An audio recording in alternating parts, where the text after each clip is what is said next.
ಓಂ ಶಾಂತಿ. ಇಂದಿನ ಮುರಳಿಯ ದಿನಾಂಕ 5/6/2025. ಪ್ರಾತಃ ಮುರಳಿ. ಓಂ ಶಾಂತಿ. ಬಾಪ್ಪಾದ ಮಧುಬನ.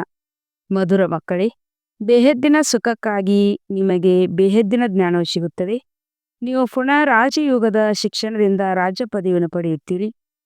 ಪ್ರಶ್ನೆ: ನಿಮ್ಮ ಈಶ್ವರಿಯ ಕುಟುಂಬವು ಯಾವ ಮಾತಿನಲ್ಲಿ ಸಂಪೂರ್ಣ ಭಿನ್ನವಾಗಿದೆ? ಉತ್ತರ: ಈ ಈಶ್ವರಿಯ ಕುಟುಂಬದಲ್ಲಿ ಕೆಲವರು 1 ದಿನದ ಮಗುವಾಗಿದ್ದಾರೆ, ಇನ್ನೂ ಕೆಲವರು 8 ದಿನಗಳ ಮಗುವಾಗಿದ್ದಾರೆ. ಆದರೆ ಎಲ್ಲರೂ ಓದುತ್ತಿದ್ದಾರೆ. ತಂದೆ ಶಿಕ್ಷಕನಾಗಿ ತಮ್ಮ ಮಕ್ಕಳಿಗೆ ಓದಿಸುತ್ತಾರೆ. ಇದು ಭಿನ್ನವಾದ ಮಾತಾಗಿದೆ. ಆತ್ಮವೇ ಓದುತ್ತದೆ ಬಾಬಾ ಎಂದು ಆತ್ಮವೇ ಹೇಳುತ್ತದೆ. ತಂದೆಯು ಮಕ್ಕಳಿಗೆ 84 ಜನ್ಮಗಳ ಕಥೆಯನ್ನು ತಿಳಿಸುತ್ತಾರೆ. ಗೀತೆ: ದೂರ ದೇಶದಲ್ಲಿರುವವರು ಓಂ ಶಾಂತಿ. ವೃಕ್ಷಪತಿ ವಾರಕ್ಕೆ ಬೃಹಸ್ಪತಿ ವಾರವೆಂದು ಹೆಸರನ್ನಿಟ್ಟಿದ್ದಾರೆ. ಆ ಹಬ್ಬ ಹರಿದಿನಗಳನ್ನು ಪ್ರತಿ ವರ್ಷವೂ ಆಚರಿಸುತ್ತಾರೆ. ಪ್ರತಿಯೊಂದು ವಾರದಲ್ಲಿಯೂ ಬೃಹಸ್ಪತಿ ದಿನವನ್ನು ಆಚರಿಸುತ್ತೀರಿ. ಯಾರು ಈ ವೃಕ್ಷಪತಿ ಅಥವಾ ಮನುಷ್ಯ ಸೃಷ್ಟಿರೂಪಿ ವೃಕ್ಷದ ಬೀಜರೂಪನಾಗಿದ್ದಾರೆ, ಚೈತನ್ಯನಾಗಿದ್ದಾರೆಯೋ ಅವರೇ ಈ ವೃಕ್ಷದ ಆದಿ ಮಧ್ಯ ಅಂತ್ಯವನ್ನು ಅರಿತುಕೊಂಡಿದ್ದಾರೆ. ಮತ್ತೆ ಯಾವುದೆಲ್ಲ ವೃಕ್ಷಗಳಾಗಿವೆಯೋ ಅವೆಲ್ಲ ಜಡವಾಗಿರುತ್ತವೆ. ಇದು ಚೈತನ್ಯವಾಗಿದೆ. ಇದಕ್ಕೆ ಕಲ್ಪವೃಕ್ಷವೆಂದು ಹೇಳಲಾಗುತ್ತದೆ. ಇದರ ಆಯುಷ್ಯ 5000 ವರ್ಷಗಳಾಗಿದೆ. ಮತ್ತು ಈ ವೃಕ್ಷವು 4 ಭಾಗಗಳಾಗಿವೆ. ಪ್ರತಿಯೊಂದು ವಸ್ತುವು 4 ಭಾಗಗಳಲ್ಲಿರುತ್ತವೆ. ಈ ಪ್ರಪಂಚವು 4 ಭಾಗಗಳಲ್ಲಿದೆ. ಈಗ ಈ ಹಳೆಯ ಪ್ರಪಂಚದ ಅಂತಿಮವಾಗಿದೆ. ಎಷ್ಟು ದೊಡ್ಡ ಪ್ರಪಂಚವಾಗಿದೆ! ಈ ಜ್ಞಾನವು ಯಾವುದೇ ಮನುಷ್ಯ ಮಾತ್ರರ ಬುದ್ಧಿಯಲ್ಲಿಲ್ಲ. ಇದು ಹೊಸ ಪ್ರಪಂಚಕ್ಕಾಗಿ ಹೊಸ ಶಿಕ್ಷಣವಾಗಿದೆ. ಮತ್ತು ಹೊಸ ಪ್ರಪಂಚದ ರಾಜ್ಯರಾಗಲು ಅಥವಾ ಆದಿ ಸನಾತನ ದೇವಿ ದೇವತೆಗಳಾಗುವುದಕ್ಕಾಗಿ ಹೊಸ ಶಿಕ್ಷಣವಿದೆ. ಭಾಷೆಯಂತೂ ಹಿಂದಿಯಾಗಿದೆ. ತಂದೆಯು ತಿಳಿಸಿದ್ದಾರೆ, ಅನ್ಯ ರಾಜಧಾನಿಗಳು ಸ್ಥಾಪನೆಯಾದಾಗ ಅದರ ಭಾಷೆಯು ಬೇರೆಯಾಗುತ್ತದೆ. ಸತ್ಯಯುಗದಲ್ಲಿ ಯಾವ ಭಾಷೆ ಇರುವುದು? ಅದನ್ನು ನೀವು ಮಕ್ಕಳು ಸ್ವಲ್ಪ ಸ್ವಲ್ಪ ತಿಳಿದುಕೊಂಡಿದ್ದೀರಿ. ಮೊದಲು ಮಕ್ಕಳು ಧ್ಯಾನದಲ್ಲಿ ಹೋಗಿ ತಿಳಿಸುತ್ತಿದ್ದರು. ಅಲ್ಲಿ ಯಾವುದೇ ಸಂಸ್ಕೃತವಿಲ್ಲ. ಸಂಸ್ಕೃತವು ಇಲ್ಲಿದೆಯಲ್ಲವೇ? ಯಾವುದು ಇಲ್ಲಿದೆಯೋ ಅದು ಮತ್ತೆ ಅಲ್ಲಿರಲು ಸಾಧ್ಯವಿಲ್ಲ. ಅಂದಾಗ ಮಕ್ಕಳಿಗೆ ತಿಳಿದಿದೆ, ಇವರು ವೃಕ್ಷಪತಿಯಾಗಿದ್ದಾರೆ. ಇವರಿಗೆ ವೃಕ್ಷದ ರಚಯಿತನೆಂದು ಹೇಳುತ್ತಾರೆ. ಇವರು ಚೈತನ್ಯ ಬೀಜ ರೂಪನಾಗಿದ್ದಾರೆ. ಇವೆಲ್ಲ ಬೀಜಗಳು ಜಡವಾಗಿರುತ್ತವೆ. ಮಕ್ಕಳು ಸೃಷ್ಟಿಯ ಆದಿ ಮಧ್ಯ ಅಂತ್ಯವನ್ನು ಅರಿತುಕೊಳ್ಳಬೇಕಲ್ಲವೇ? ಈ ಸಮಯದಲ್ಲಿ ಜ್ಞಾನವಿಲ್ಲದ ಕಾರಣ ಮನುಷ್ಯರಿಗೆ ಸುಖವಿಲ್ಲ. ಇದು ಬೇಹದ್ದಿನ ಜ್ಞಾನವಾಗಿದೆ. ಇದರಿಂದ ಬೇಹದ್ದಿನ ಸುಖಕ್ಕಾಗಿ ಈಗ ಪುನಃ ಪುರುಷಾರ್ಥ ಮಾಡುತ್ತಿದ್ದೇವೆಂದು ನಿಮಗೆ ತಿಳಿದಿದೆ. ಈಗ ಪುನಃ ಎಂಬ ಶಬ್ದವನ್ನು ಕೇವಲ ನೀವೇ ಕೇಳುತ್ತೀರಿ. ನೀವೇ ಪುನಃ ಮನುಷ್ಯರಿಂದ ದೇವತೆಗಳಾಗಲು ಈ ರಾಜಯೋಗವನ್ನು ಶಿಕ್ಷಣವನ್ನು ಪ್ರಾಪ್ತಿ ಮಾಡಿಕೊಳ್ತಿದ್ದೀರಿ. ಇದನ್ನು ನೀವು ತಿಳಿದುಕೊಂಡಿದ್ದೀರಿ. ಜ್ಞಾನಸಾಗರ ತಂದೆ ನಿರಾಕಾರನಾಗಿದ್ದಾರೆ. ಹಾಗೆ ನೋಡಿದರೆ ಆತ್ಮಗಳು ನಿರಾಕಾರಿಯಾಗಿದ್ದಾರೆ. ಆದರೆ ಎಲ್ಲರಿಗೆ ತಮ್ಮ ತಮ್ಮ ಶರೀರವಿದೆ. ಇದಕ್ಕೆ ಅಲೌಕಿಕ ಜನ್ಮವೆಂದು ಹೇಳಲಾಗುತ್ತದೆ. ಮತ್ಯಾವ ಮನುಷ್ಯರು ಈ ರೀತಿಯ ಜನ್ಮವನ್ನು ತೆಗೆದುಕೊಳ್ಳುವುದಿಲ್ಲ. ಹೇಗೆ ಇವರು ಅಲೌಕಿಕ ಜನ್ಮ ಪಡೆಯುತ್ತಾರೆ? ಮತ್ತು ಇವರ ವಾನಪ್ರಸ್ಥ ಸ್ಥಿತಿಯಲ್ಲಿಯೂ ತಂದೆಯು ಪ್ರವೇಶ ಮಾಡುತ್ತಾರೆ. ಮಕ್ಕಳಿಗೆ ಸಮ್ಮುಖದಲ್ಲಿ ಕುಳಿತು ತಿಳಿಸುತ್ತಾರೆ. ಮತ್ಯಾರು ಆತ್ಮಗಳಿಗೆ ಮಕ್ಕಳೇ ಮಕ್ಕಳೇ ಎಂದು ಹೇಳಲು ಸಾಧ್ಯವಿಲ್ಲ. ಯಾವುದೇ ಧರ್ಮದವರಿರಬಹುದು.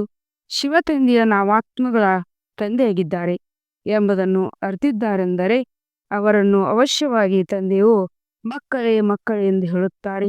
ಬಾಕಿ ಯಾವುದೇ ಮನುಷ್ಯಾತ್ಮರಿಗೆ ಈಶ್ವರನೆಂದು ಹೇಳಲು ಸಾಧ್ಯವಿಲ್ಲ, ತಂದೆ ಎಂದು ಹೇಳಲು ಸಾಧ್ಯವಿಲ್ಲ. ಹಾಗೆ ನೋಡಿದರೆ ಗಾಂಧೀಜಿಗೂ ಬಾಪೂಜಿ ಎಂದು ಹೇಳುತ್ತಿದ್ದರು. ಮೇಯರ್ ಅವರಿಗೂ ತಂದೆ ಎಂದು ಹೇಳುತ್ತಾರೆ. ಆದರೆ ಆ ತಂದೆಯರೆಲ್ಲರೂ ದೇಹಧಾರಿಗಳಾಗಿದ್ದಾರೆ. ನಾವಾತ್ಮಗಳ ತಂದೆಯು ನಮಗೆ ಓದಿಸುತ್ತಾರೆಂದು ನಿಮಗೆ ತಿಳಿದಿದೆ.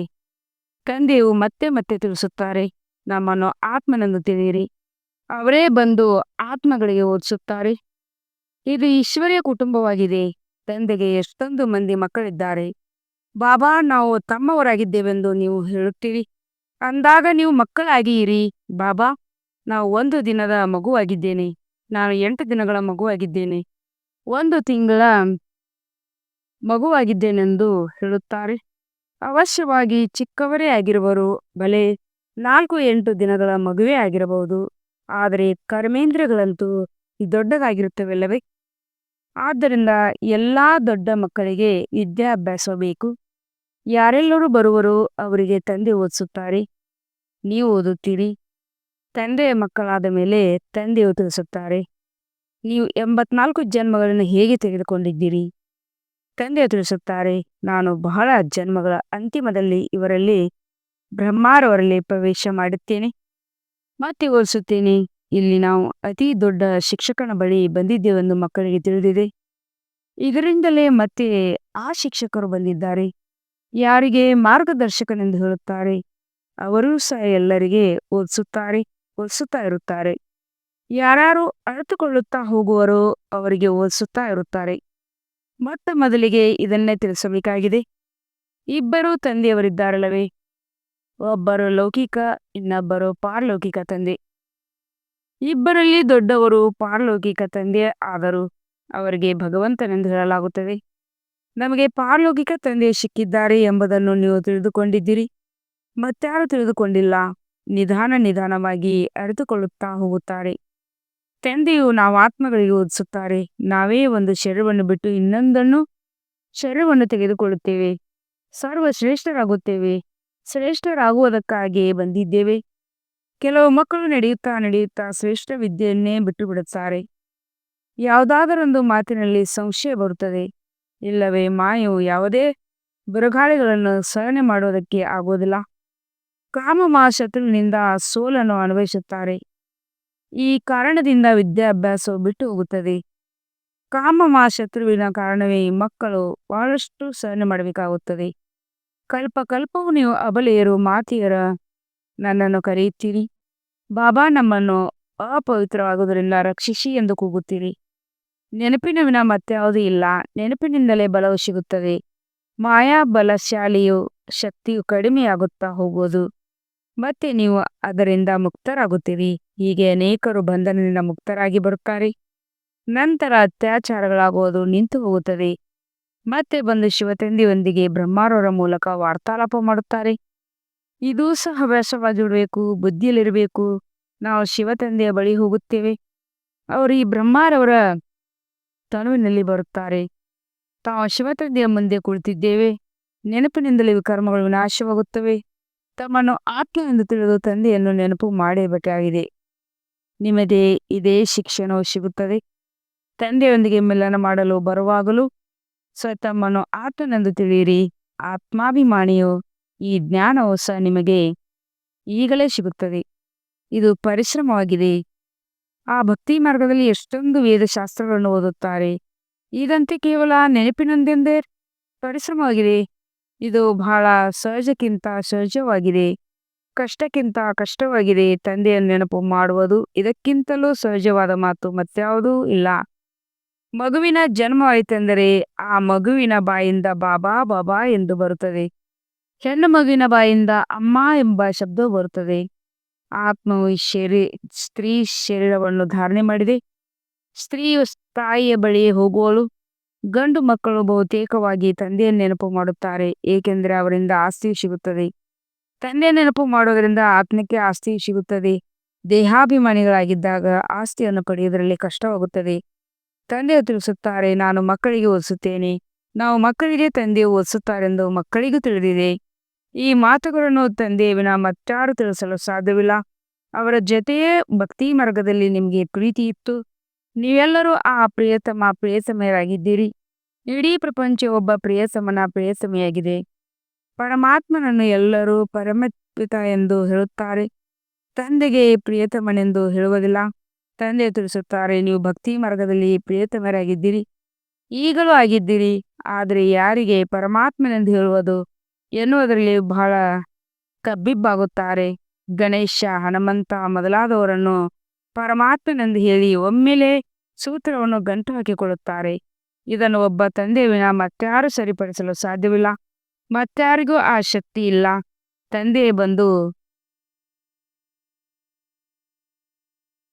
ಮಕ್ಕಳಿಗೆ ತಿಳಿಸುತ್ತಾರೆ. ನಂತರ ಮಕ್ಕಳು ನಂಬರ್ ವಾರ್ ಪುರುಷಾರ್ಥದನುಸಾರ ತಿಳಿದುಕೊಂಡು ಅನ್ಯರಿಗೆ ತಿಳಿಸಲು ಯೋಗ್ಯರಾಗುತ್ತಾರೆ. ರಾಜಧಾನಿಯು ಸ್ಥಾಪನೆಯಾಗುತ್ತಿದೆ. ಚಾಚು ತಪ್ಪದೆ ಕಲ್ಪದ ಹಿಂದಿನಂತೆ ನೀವಿಲ್ಲಿ ಓದುತ್ತೀರಿ. ಮತ್ತೆ ಹೊಸ ಪ್ರಪಂಚದಲ್ಲಿ ಪ್ರಾರಬ್ಧವನ್ನು ಪಡೆಯುತ್ತೀರಿ. ಅದಕ್ಕೆ ಅಮರಲೋಕವೆಂದು ಹೇಳುತ್ತಾರೆ. ನೀವು ಕಾಲದ ಮೃತ್ಯು ಮೇಲೆ ವಿಜಯವನ್ನು ಗಳಿಸುತ್ತೀರಿ. ಅಲ್ಲೆಂದೂ ಅಕಾಲ ಮೃತ್ಯುವಾಗುವುದಿಲ್ಲ. ಹೆಸರೇ ಸ್ವರ್ಗ. ನೀವು ಮಕ್ಕಳಿಗೆ ಈ ವಿದ್ಯೆಯಲ್ಲಿ ಬಹಳ ಖುಷಿ ಇರಬೇಕು. ತಂದೆಯ ನೆನಪಿನಿಂದ ತಂದೆಯ ಆಸ್ತಿಯು ನೆನಪು ಬರುವುದು. ಸೆಕೆಂಡ್ನಲ್ಲಿ ಇಡೀ ನಾಟಕದ ಜ್ಞಾನವು ಬುದ್ಧಿಯಲ್ಲಿ ಬಂದು ಬಿಡುವುದು. ಮೂಲವತನ, ಸೂಕ್ಷ್ಮವತನ, ಸ್ಥೂಲವತನ, ಪೂರ್ಣ 84 ಜನ್ಮಗಳ ಚಕ್ರ. ಈ ನಾಟಕವೆಲ್ಲವೂ ಭಾರತದ ಮೇಲೆ ಮಾಡಲ್ಪಟ್ಟಿದೆ. ಉಳಿದೆಲ್ಲವೂ ಶಾಖೆಗಳಾಗಿವೆ. ತಂದೆಯು ಜ್ಞಾನವನ್ನು ನಿಮಗೆ ತಿಳಿಸುತ್ತಾರೆ. ನೀವೇ ಶ್ರೇಷ್ಠರಿಂದ ಕನಿಷ್ಠರಾಗುವಿರಿ.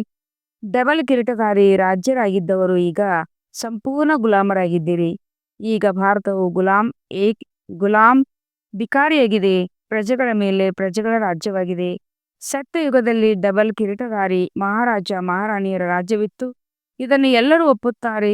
ಆದಿದೇವ ಬ್ರಹ್ಮನಿಗೆ ಅನೇಕ ಹೆಸರುಗಳನ್ನಿಟ್ಟಿದ್ದಾರೆ. ಅವರಿಗೆ ಮಹಾವೀರನೆಂತಲೂ ಹೇಳುತ್ತಾರೆ. ಹನುಮಂತನಿಗೂ ಹನುಮಂತ ಮಹಾವೀರನೆಂದು ಹೇಳುತ್ತಾರೆ. ವಾಸ್ತವದಲ್ಲಿ ನೀವು ಮಕ್ಕಳು ಮಹಾವೀರ ಹನುಮಂತರಾಗಿದ್ದೀರಿ. ಏಕೆಂದರೆ ನೀವು ಇಷ್ಟು ಯೋಗದಲ್ಲಿರುತ್ತೀರಿ. ಅದರಿಂದ ಮಾಯು ಭಲೆ ಎಷ್ಟಾದರೂ ಬಿರುಗಾಳಿಗಳನ್ನು ತರಲಿ, ಆದರೆ ನಿಮ್ಮನ್ನು ಅಲುಗಾಡಿಸಲು ಸಾಧ್ಯವಿಲ್ಲ. ನೀವು ಮಹಾವೀರನ ಮಕ್ಕಳು ಮಹಾವೀರಾಗಿದ್ದೀರಿ. ಏಕೆಂದರೆ ನೀವು ಮಾಯೆಯ ಮೇಲೆ ಜಯಗಳಿಸುತ್ತೀರಿ. ಪಂಚವಿಕಾರಗಳ ರೂಪಿ ರಾವಣನ ಮೇಲೆ ಪ್ರತಿಯೊಬ್ಬರೂ ಜಯಗಳಿಸುತ್ತಾರೆ. ಒಬ್ಬ ಮನುಷ್ಯನ ಮಾತಲ್ಲ, ನೀವು ಪ್ರತಿಯೊಬ್ಬರೂ ಧನಸ್ಸನ್ನು ಮರೆಯಬೇಕಾಗಿದೆ. ಅರ್ಥಾತ್ ಮಾಯೆಯ ಮೇಲೆ ವಿಜಯ ಪಡೆಯಬೇಕಾಗಿದೆ. ಇದರಲ್ಲಿ ಯುದ್ಧದ ಮಾತಿಲ್ಲ. ಈ ರೂಪಿಯನ್ನರು ಹೇಗೆ ಹೊಡೆದಾಡುತ್ತಾರೆ. ಭಾರತದಲ್ಲಿ ಕೌರವರು ಮತ್ತು ಪಾಂಡವರ ಯುದ್ಧವಾಗಿದೆ. ರಕ್ತದ ನದಿಗಳು ಹರಿಯುತ್ತವೆಂದು ಗಾಯನವೂ ಇದೆ, ಮತ್ತು ಹಾಲಿನ ನದಿಗಳು ಹರಿಯುತ್ತವೆ ಎಂದು ವಿಷ್ಣುವಿನ ಕ್ಷೀರಸಾಗರದಲ್ಲಿ ತೋರಿಸುತ್ತಾರೆ. ಲಕ್ಷ್ಮೀನಾರಾಯಣರು ಪಾರ್ಶ್ವನಾಥನಾಗಿದ್ದಾರೆ. ಅವರಿಗೆ ನೇಪಾಳದ ಕಡೆ ಪಶುಪತಿನಾಥನೆಂದು ಹೆಸರನ್ನಿಟ್ಟಿದ್ದಾರೆ. ಒಬ್ಬರೇ ವಿಷ್ಣುವಿಗೆ 2 ರೂಪಗಳಿವೆ. ಪಾರ್ಶ್ವನಾಥಿನಿ ಅವರು ಪಶುಪತಿನಾಥ ಪತಿಯು ಪಶುಪತಿನಾಥ ಪತ್ನಿಯೂ ಆಗಿದ್ದಾರೆ. ಅದರಲ್ಲಿ ವಿಷ್ಣುವಿನ ಚಿತ್ರವನ್ನು ರಚಿಸುತ್ತಾರೆ. ಸರೋವರವನ್ನು ಮಾಡುತ್ತಾರೆ. ಅಂದಾಗ ಸರೋವರದಲ್ಲಿ ಹಾಲು ಎಲ್ಲಿಂದ ಬಂದಿತು? ವಿಶೇಷ ದಿನಗಳಲ್ಲಿ ಆ ಸರೋವರದಲ್ಲಿ ಹಾಲನ್ನು ಹಾಕುತ್ತಾರೆ. ಕ್ಷೀರಸಾಗರದಲ್ಲಿ ವಿಷ್ಣು ಮಲಗಿರುವಂತೆ ತೋರಿಸುತ್ತಾರೆ. ಅರ್ಥವೇನೂ ಇಲ್ಲ. ಹೀಗೆ 4 ಭುಜಗಳುಳ್ಳ ಮನುಷ್ಯರು ಯಾರೂ ಇರುವುದಿಲ್ಲ. ನೀವೀಗ ಸಮಾಜ ಸೇವಕರಾಗಿದ್ದೀರಿ. ಆತ್ಮಿಕ ತಂದೆಯು ಮಕ್ಕಳಾಗಿದ್ದೀರಲ್ಲವೇ? ತಂದೆಯು ಎಲ್ಲಾ ಮಾತುಗಳನ್ನು ತಿಳಿಸುತ್ತಾರೆ. ಇದರಲ್ಲಿ ಯಾವುದೇ ಸಂಶಯ ಬರಬಾರದು. ಸಂಶಯವೆಂದರೆ ಮಾಯೆಯ ಬಿರುಗಾಳಿ. ನೀವು ನನ್ನನ್ನು ಪತಿತ ಪಾವನ ಬನ್ನಿ, ನಮ್ಮನ್ನು ಪಾವನ ಮಾಡಿ ಎಂದು ಕರೆಯುತ್ತೀರಿ. ಅಂದಾಗ ಈಗ ನನ್ನೊಬ್ಬನೇ ನೆನಪು ಮಾಡಿ. ಆದ್ದರಿಂದ ನೀವು ಪಾವನರಾಗಿ ಬಿಡುತ್ತೀರಿ. 84 ಜನ್ಮಗಳ ಚಕ್ರವನ್ನು ಸಹ ನೆನಪು ಮಾಡಬೇಕಾಗಿದೆ. ತಂದೆಯು ಪತಿತ ಪಾವನ ಜ್ಞಾನಸಾಗರ ಎಂದು ಹೇಳಲಾಗುತ್ತದೆ. 2 ಕೆಲಸಗಳಾಯಿತು. ಪತಿತರನ್ನು ಪಾವನ ಮಾಡುತ್ತಾರೆ ಮತ್ತು 84 ಜನ್ಮಗಳ ಚಕ್ರದ ಜ್ಞಾನವನ್ನು ತಿಳಿಸುತ್ತಾರೆ. ಇದೂ ಸಹ ನೀವು ಮಕ್ಕಳಿಗೆ ತಿಳಿದಿದೆ. 84 ಜನ್ಮಗಳ ಚಕ್ರವು ನಡೆಯುತ್ತಲೇ ಇರುವುದು. ಇದೆಂದೂ ಅಂತ್ಯವಾಗುವುದಿಲ್ಲ. ತಂದೆಯು ಎಷ್ಟು ಮಧುರವಾಗಿದ್ದಾರೆ. ಅವರಿಗೆ ಪತಿಯರಿಗೂ ಪತಿ ಎಂದು ಹೇಳುತ್ತಾರೆ. ತಂದೆಯೂ ಆಗಿದ್ದಾರೆ. ಇದನ್ನು ನೀವು ನಂಬರ್ವಾರ್ ಪುರುಷಾರ್ಥದನುಸಾರ ತಿಳಿದುಕೊಂಡಿದ್ದೀರಿ. ತಂದೆಯು ತಿಳಿಸುತ್ತಾರೆ, ನನ್ನಿಂದ ನೀವು ಮಕ್ಕಳಿಗೆ ಬಹಳ ದೊಡ್ಡ ಆಸ್ತಿಯು ಸಿಗುತ್ತದೆ. ಆದರೆ ಇಂಥ ತಂದೆಗೂ ಎಂಥ ವಿಚ್ಛೇದನವನ್ನು ಕೊಟ್ಟು ಬಿಡುತ್ತಾರೆ. ವಿದ್ಯೆಯನ್ನು ಬಿಟ್ಟು ಬಿಡುತ್ತಾರೆ. ಇದೂ ಸಹ ನಾಟಕದಲ್ಲಿ ನಿಗದಿಯಾಗಿದೆ. ವಿದ್ಯೆಯನ್ನು ಬಿಡುವುದೆಂದರೆ ವಿಚ್ಛೇದನವನ್ನು ಕೊಡುವುದು. ಎಷ್ಟೊಂದು ತಿಳುವಳಿಕೆಹೀನರಾಗಿದ್ದಾರೆ. ಯಾರು ಬುದ್ಧಿವಂತ ಮಕ್ಕಳಿದ್ದಾರೆಯೋ ಅವರು ಸಹಜವಾಗಿ ಅರ್ಥ ಮಾಡಿಕೊಂಡು ಅನ್ಯರಿಗೆ ಓದಿಸಲು ಮಾಡುತ್ತಾರೆ. ಈ ವಿದ್ಯೆಯಿಂದ ಏನು ಸಿಗುತ್ತದೆ ಮತ್ತು ಆ ವಿದ್ಯೆಯಿಂದ ಏನು ಸಿಗುತ್ತದೆ, ಯಾವುದನ್ನು ಓದಬೇಕು ಎಂಬುದನ್ನು ಅವರು ಬಹಳ ಬೇಗನೆ ನಿರ್ಣಯ ತೆಗೆದುಕೊಳ್ಳುತ್ತಾರೆ. ತಂದೆಯು ಮಕ್ಕಳೊಂದಿಗೆ ಕೇಳುತ್ತಾರೆ, ಮಕ್ಕಳು ಇದನ್ನು ತಿಳಿದುಕೊಂಡಿದ್ದೀರಿ. ಈ ವಿದ್ಯೆಯು ಬಹಳ ಒಳ್ಳೆಯದಾಗಿದೆ. ಆದರೂ ಸಹ ಏನು ಮಾಡುವುದು? ಲೌಕಿಕ ವಿದ್ಯೆಯನ್ನು ಓದದಿದ್ದರೆ ಮಿತ್ರ ಸಂಬಂಧಿಗಳು ಬೇಸರಗೊಳ್ಳುತ್ತಾರೆ ಎಂದು ಹೇಳುತ್ತಾರೆ. ತಂದೆಯು ತಿಳಿಸುತ್ತಾರೆ, ಪ್ರತಿದಿನ ಸಮಯ ಕಳೆಯುತ್ತಾ ಹೋಗುತ್ತದೆ. ನಂತರ ಇಷ್ಟೊಂದು ವಿದ್ಯೆಯನ್ನಂತೂ ಓದಲು ಸಾಧ್ಯವಿಲ್ಲ. ದಿನ ಕಳೆದಂತೆ ಪರಸ್ಪರ ಶತ್ರುತ್ವ ಹೆಚ್ಚಾಗ್ತಾ ಹೋಗೋದು. ಅವರೇ ಹೇಳುತ್ತಾರೆ, ನಾವು ಇಂತಿಂಥ ವಸ್ತುವನ್ನು ತಯಾರಿಸಿದ್ದೇವೆ, ಆದ್ದರಿಂದ ಸೆಕೆಂಡ್‌ನಲ್ಲಿ ಎಲ್ಲವನ್ನೂ ಸಮಾಪ್ತಿ ಮಾಡಿಬಿಡುತ್ತೇವೆ.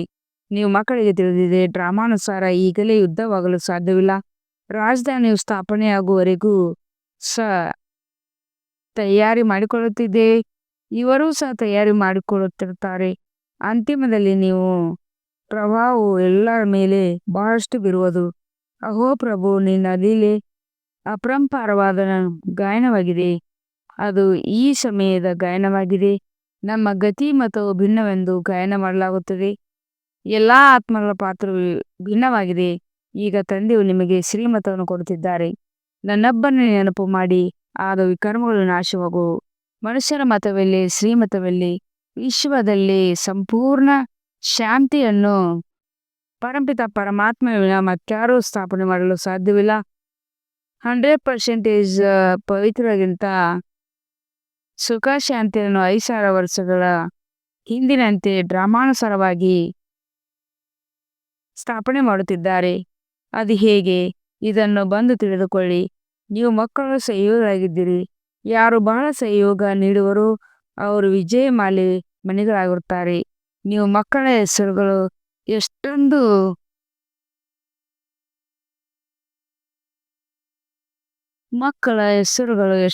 ರಮಣೀಯವಾಗಿದ್ದವು. ಆ ಹೆಸರುಗಳ ಪಟ್ಟಿಯನ್ನು ಅಲ್ಪನಲ್ಲಿ ಇಡಬೇಕು. ನೀವು ಬಟ್ಟಿಯಲ್ಲಿದ್ದೀರಿ. ಗೃಹಸ್ಥವನ್ನು ಬಿಟ್ಟು ಬಂದು ತಂದೆಗೆ ಬಲಿಯಾರಿಯಾದಿರಿ. ಬಂದೊಡನೆ ಬಟ್ಟೆಯಲ್ಲಿ ಕುಳಿತಿರಿ. ಇಂಥ ಪಕ್ಕಾ ಬಟ್ಟೆಯಾಗಿತ್ತು. ಒಳಗೆ ಯಾರೂ ಪ್ರವೇಶಿಸಲು ಸಾಧ್ಯವಿರಲಿಲ್ಲ. ಯಾವಾಗ ತಂದೆ ಮಕ್ಕಳಾಗಿಬಿಟ್ಟಿದ್ದೀರೆಂದರೆ ಹೆಸರುಗಳು ಅವಶ್ಯವಾಗಿ ಇರಬೇಕು. ಎಲ್ಲವನ್ನು ಸಮರ್ಪಣೆ ಮಾಡಿಕೊಳ್ಳಬೇಕು. ಇದು ಅದ್ಭುತವಾದ ಮಾತಾಗಿದೆಯಲ್ಲವೇ? ಮಧುರಾತಿ ಮಧುರ ಅಗಲಿ ಹೋಗಿ ಮರಳಿ ಸಿಕ್ಕಿರುವ ಮಕ್ಕಳ ಪ್ರತಿ ಮಾತ್ಪೀಠ ಬಾಪ್ತದವರ ನೆನಪು, ಪ್ರೀತಿ ಹಾಗೂ ಸುಪ್ರಭಾತ.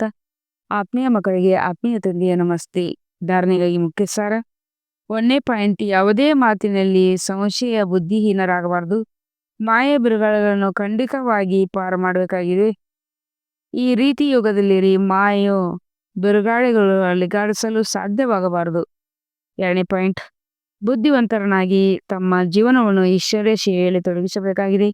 ಸತ್ಯವಾದ ಆತ್ಮೀಯ ಸಮಾಜ ಸೇವಕರಾಗಬೇಕಾಗಿದೆ. ಆತ್ಮಿಕ ವಿದ್ಯೆಯನ್ನು ಓದಬೇಕು ಮತ್ತು ಬೋಧಿಸಬೇಕಾಗಿದೆ. ವರದಾನ: ಅಹಂ ಮತ್ತು ವೇಹಂ ಅನ್ನು ಸಮಾಪ್ತಿ ಮಾಡಿ ದಯಾವೃತರಾಗುವಂಥ ವಿಶ್ವ ಕಲ್ಯಾಣಕಾರಿ ಭವ.